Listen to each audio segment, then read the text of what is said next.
Halo, selamat datang di lesson kedua untuk course tentang masa kebudayaan Islam di Indonesia.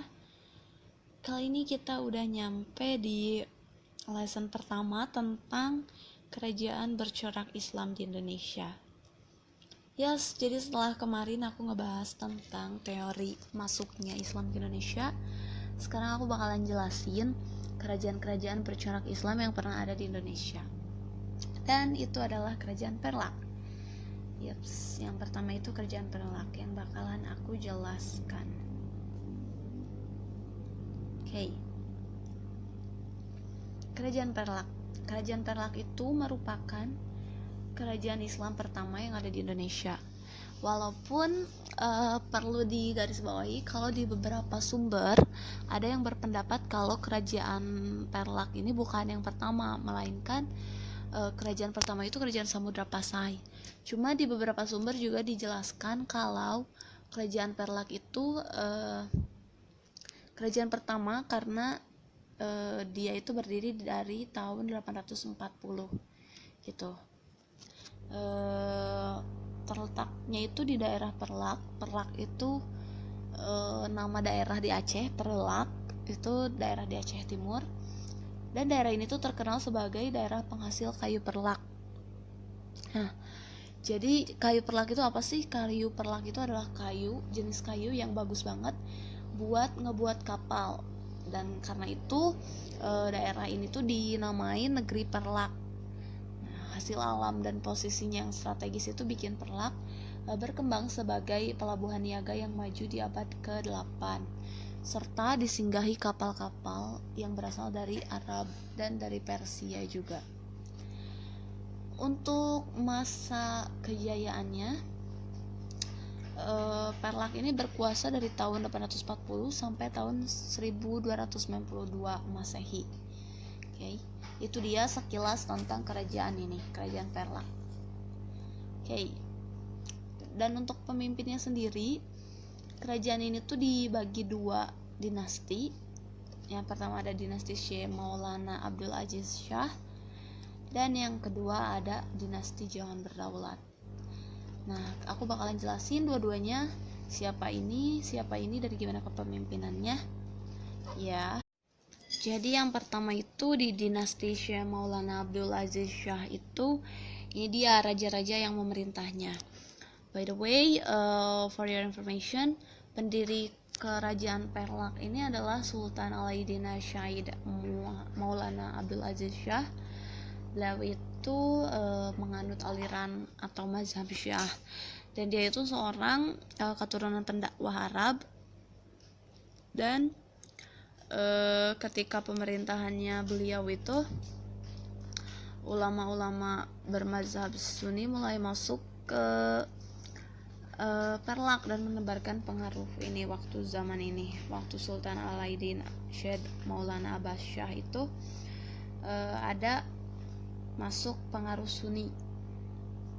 Dan setelah wafatnya Sultan di tahun 363 Hijriah atau 913 Masehi, ada ketegangan antara kaum Syiah dan kaum Sunni.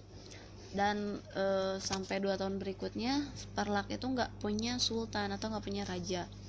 Dan selama 2 tahun tersebut kaum Syiah memenangi persaingan gitu. Jadi di tahun 915 Sultan Alaidin Syahid Maulana Ali Mugad Shah itu memimpin naik tahta. Dan di akhir pemerintahannya lagi ada ketegangan antara kaum Syiah dan Sunni.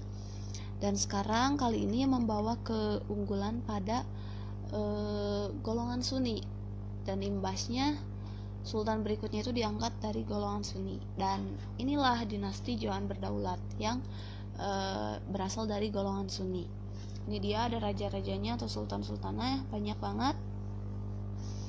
Nah, jadi berikut ini adalah nama-nama sultan yang ada di dinasti Jangan Berdaulat atau yang bergolongan Sunni. Nah, gimana sih kondisi sosial budaya di zaman itu waktu di kerajaan Perlak ini? Jadi karena terkenal dengan hasil alamnya dan lokasinya yang strategis, banyak banget pedagang dari Gujarat, dari Arab, dari Persia yang tertarik buat datang ke tempat ini gitu. Nah, dengan masuknya para pedagang tersebut juga secara nggak langsung bikin daerah tersebut tuh jadi tempat penyebaran agama Islam gitu. Kedatangan mereka juga berpengaruh terhadap kehidupan sosial masyarakat Perlak karena mereka mengajarkan buat berdagang. Jadi selain mereka ngajarin untuk ajaran Islam, menyebarkan ajaran Islam, mereka juga menyebarkan ajaran untuk berdagang ke warga sekitar kerajaan Perlak gitu. Nah, jadi di awal ke-8 ini Perlak dikenal banget sebagai pelabuhan niaga yang sangat maju. Ya karena tempatnya strategis dan ada juga pengaruh-pengaruh dari luar untuk ngajarin warga-warga di Perlak ini berdagang gitu. Dan untuk di kerajaan ini juga ada model pernikahan percampuran gitu. Ini sebagai konsekuensi dari membaurnya masyarakat pribumi dengan pendatang. Jadi kelompok pendatang itu sebenarnya masih ada misi islamisasi juga. Jadi menyebarkan Islam dengan pernikahan, dengan menikahi wanita-wanita yang ada di kerajaan Perlak ini gitu. Nah, untuk masa kejayaannya sendiri, kerajaan ini mencapai masa kejayaan di masa pemerintahan Sultan Mahdum Alaiddin Malik Muhammad Amin Shah II Jahan Berdaulat. Oh my god, so long namanya. Jadi di sini mencapai masa kejayaannya gitu. Karena apa? Karena di masa ini tuh kerajaan ini mengalami kemajuan pesat di bidang pendidikan Islam dan dakwah. Jadi karena tempatnya sangat sering banget dipakai buat singgah, akhirnya pada belajar agama Islam di situ begitu. Nah, kalau untuk masa keruntuhannya sendiri itu terjadi di waktu masa Sultan Mahdum Alaiddin Malik Muhammad Amin Shah Jahan Berdaulat. Jadi situasi politik waktu itu memanas. Jadi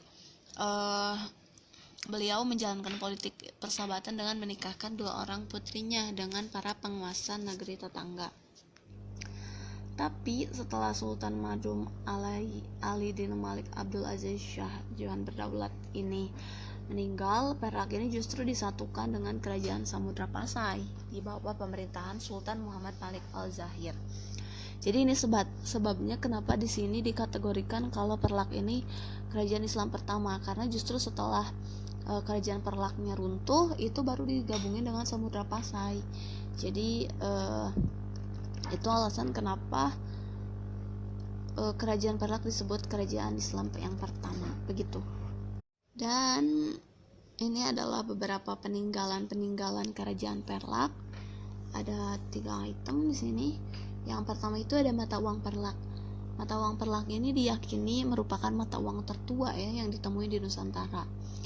Jadi sebenarnya ada 3 jenis mata uang yang ditemuin di Perlak ini. Yang pertama yang terbuat dari emas, yang kedua yang terbuat dari perak, dan yang ketiga itu sebenarnya ada dibuat dari tembaga atau kuningan. Jadi mata uang dari emas itu atau disebut juga dirham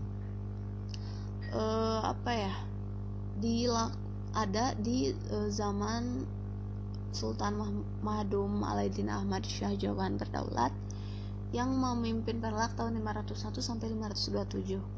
Kemudian yang kedua ada terbuat dari perak. Yang terbuat dari perak itu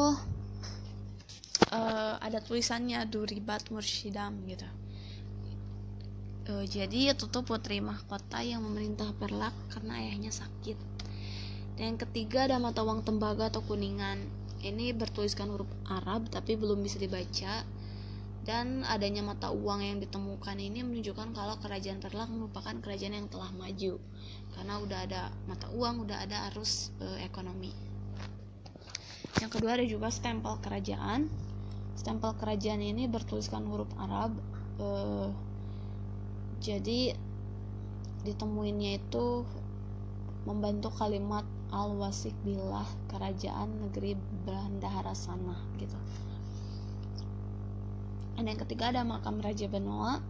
Bukti lain yang memperkuat adanya kerajaan Perlak ini ya makam dari Raja Benoa ini yang terletak di Sungai Trenggulon. Jadi batu nisan makam ini tuh bertuliskan huruf Arab. Oke. Nah, segitu dulu aja materi tentang kerajaan Perlak dari aku. Next aku bakalan jelasin tentang kerajaan-kerajaan bercorak Islam lainnya. Jadi pastiin untuk stay tune dan keep in touch sama aku di video-video aku tentang course masa kebudayaan masuknya Islam ke Indonesia. Okay, see you.